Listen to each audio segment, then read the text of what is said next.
In Borgo Altinate, pieno centro storico, non c'è nemmeno una telecamera di videosorveglianza. Assessori alla sicurezza presenti e passati di tutti i colori politici non hanno mai pensato fosse utile presidiare a distanza la zona che va dalla Porta Altinate al centro San Gaetano e che incrocia via Eremitani e via Zabarella. È qui che mercoledì pomeriggio è scorso il sangue con l'accoltellamento alla testa di un tunisino in un bar.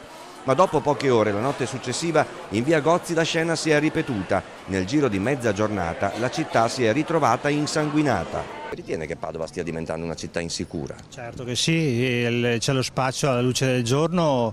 Noi che ci viviamo qua da anni praticamente li riconosciamo praticamente in senso buono, in senso che li vediamo che sono sempre loro a frequentare questi posti in bicicletta. Nascondono dentro le piante le dosi. Insomma, io non lascerei una creatura giovane andare in giro da sola e di sera specialmente. Non possono sicuramente controllare dappertutto, però si spera insomma, che alla luce di questi fatti ci siano più controlli. Sono 12 anni che vediamo sempre le stesse facce che girano.